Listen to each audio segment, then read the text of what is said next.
दोस्तों जयराम जी की आप सुन रहे हैं श्री रामचरितमानस का छठा अध्याय छठा कांड लंका कांड, जिसे युद्ध कांड भी कहते हैं।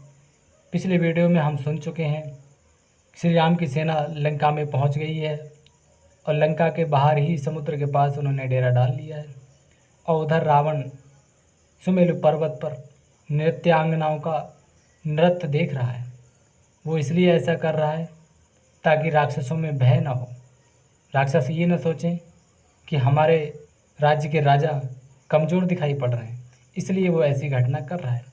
उसके आगे दोहा 12 से आज की वीडियो जारी रखेंगे। कहे हनुमंत सुनहु प्रभु सचि तुम्हार प्रिय दास, तब मूरत विद उर बसत सोई श्याम ताभास। हनुमान जी ने कहा कि हे प्रभु सुनिए, चंद्रमा आपका प्रिय दास है। आपकी सुंदर श्याम मूर्ति चंद्रमा के हृदय में बसती है। वही श्यामता की झलक चंद्रमा में दिखाई दे रही है। पवन तनय के बचन सुन बिहसे राम सुजान, दक्षिण दिश अवलोके प्रभु बोले कृपा निधान। पवन पुत्र हनुमान जी के वचन सुनकर सुजान श्री राम जी हंसे, फिर दक्षिण की ओर देखकर कृपा निधान श्री राम बोले। क्या कहते हैं श्री राम जी? देखो विभीषण दक्षिण आशा, घन घमंड दामिनी बिलासा, मधुर मधुर गरजई घन घोरा, होई भ्रष्ट जन उपल कठोरा। हे विभीषण, दक्षिण दिशा की ओर देखो, बादल कैसा घुमट रहा है और बिजली चमक रही है। भयानक बादल मीठे मीठे यानी कि हल्के हल्के स्वर से गरज रहा है, कहीं कठोर ओलों की वर्षा न हो जाए। कहत विभीषण सुनहु कृपाला, होई न तड़ते न बारिद माला, लंका शिखर ऊपर आगारा, तहें 10 कंधर देख अखारा। विभीषण बोले कि हे प्रभु सुनिए, ये ना तो बिजली की चमक है और ना बादलों की घटा है। लंका की चोटी पर एक महल है, वहाँ पर हमारे भाई दशग्रीव रावण नाच गाने का अखाड़ा देख रहे हैं और महारानी मंदोदरी के कुंडलों की चमक है। इसे आप बादल या फिर बिजली की चमक मत समझिए। छत्र मेघ डंबर सिरधारी, सोई जनु जलद घटातिकारी, मंदोदरी श्रवण ताटंका, सोई प्रभु जनु दामिनी दमंका।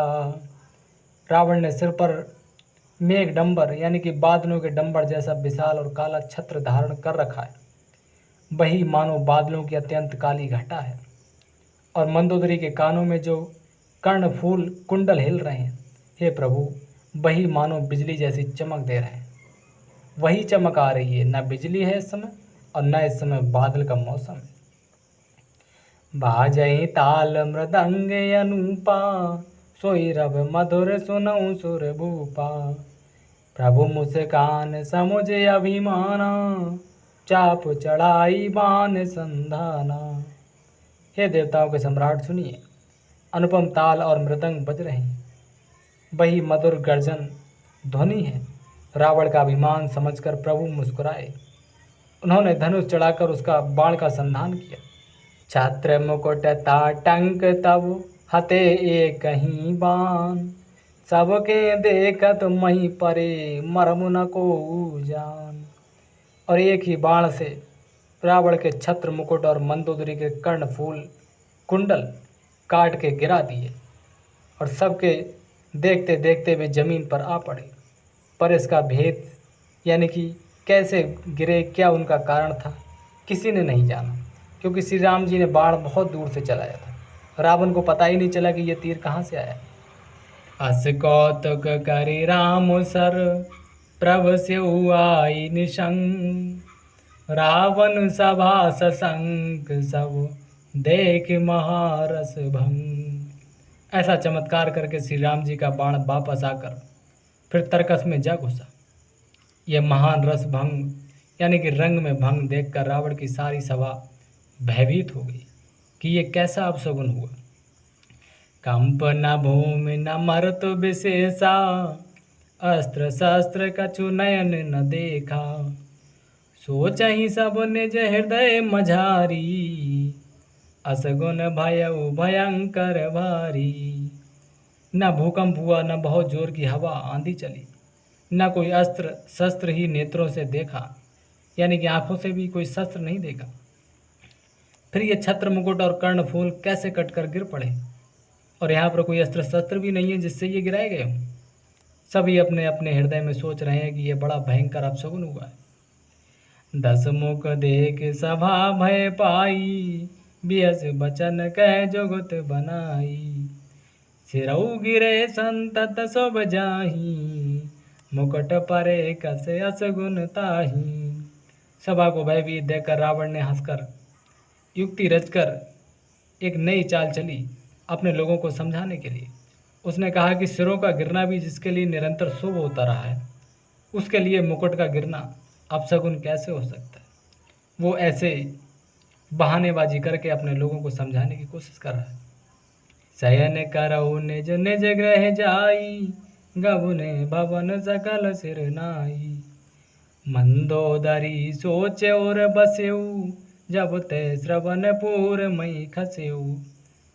अपने अपने घर जाकर सो जाओ, डरने की कोई बात नहीं है। तब सब लोग सिर नवाकर घर गए। जब से कर्णफूल पृथ्वी पर गिरा, तब से मंदोदरी के हृदय में बहुत सोच विचार चिंता बढ़ गई। सजल नयन कह जुग कर जोरी, सुनहु प्राण पत बिनती मोरी।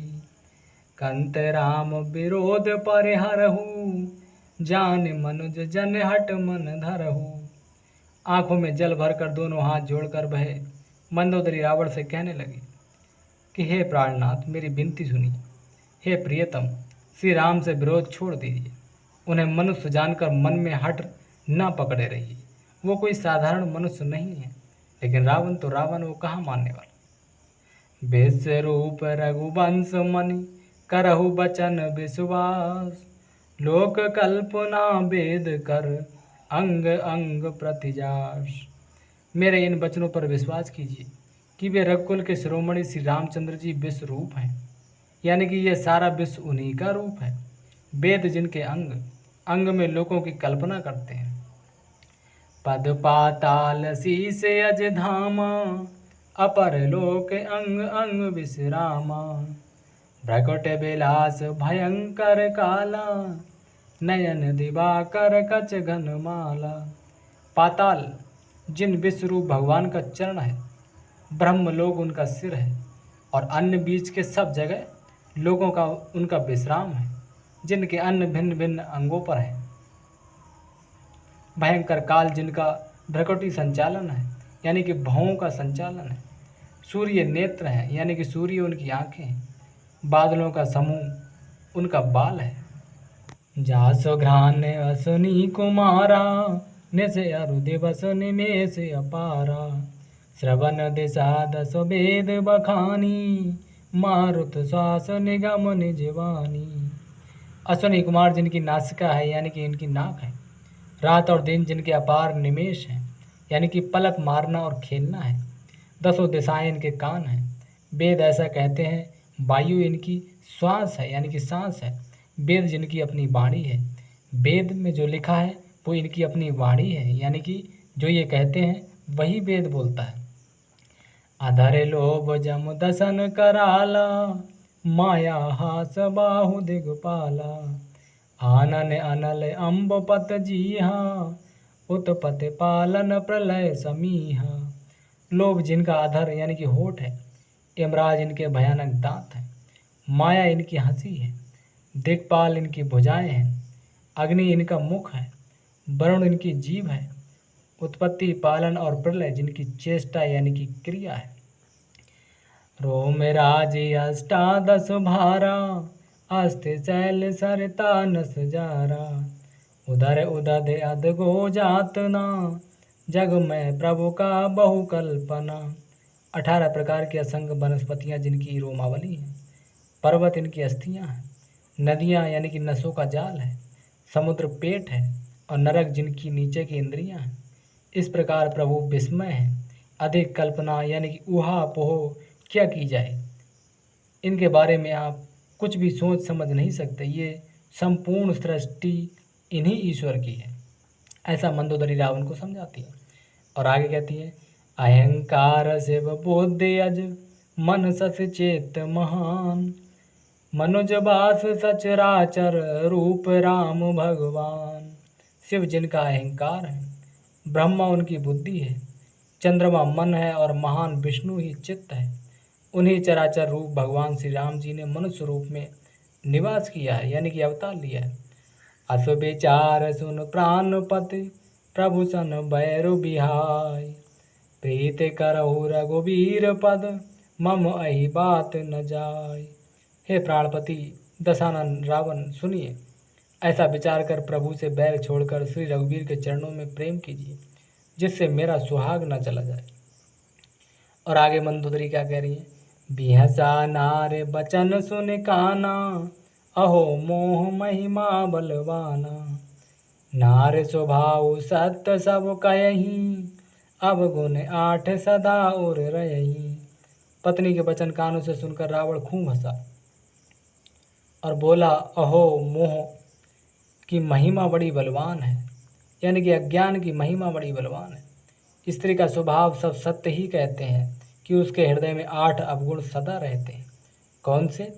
साहस अनृत चपलता माया, भय अविवेक अशौच अदाया, रिपुकर रूप सकल तै गावा, अति विशाल भय मोहि सुनावा। नंबर 1, साहस, झूठ, चंचलता, माया यानी कि छल, भय, डरपोकपन, अविवेक, मूर्खता, अपवित्रता और निर्दयता। तूने शत्रु का समग्र विराट रूप गाया और मुझे उसका बड़ा भारी भय सुनाया, लेकिन मैं डरने वाला नहीं हूँ।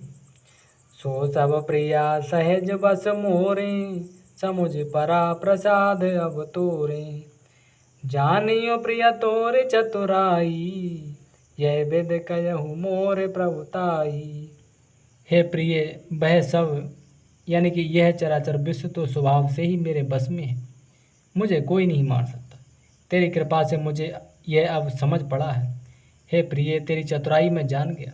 तू इस प्रकार यानी कि इसी बहाने मेरी प्रभुता का बखान कर रही है। तब बत कही गूढ़ मृग लोचन, समुझत सुखद सुनत भय मोचन, मंदोदर मन महुअस ठयहु, पियहि काल बस मत भ्रम भयहु। हे मृगनयनी, तेरी बातें बड़ी गूढ़ रहस्यभरी हैं, समझने पर सुख देने वाली और सुनने से भय यानी कि डर छुड़ाने वाली हैं।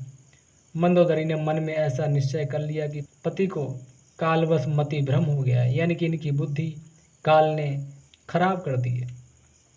दोस्तों, इसके आगे मंदोदरी रावण को क्या समझाएंगी, कल की वीडियो में 2016 से आगे कथा जारी रखेंगे। तब तक आप हमारे वीडियो को लाइक करके चैनल को सब्सक्राइब जरूर करें।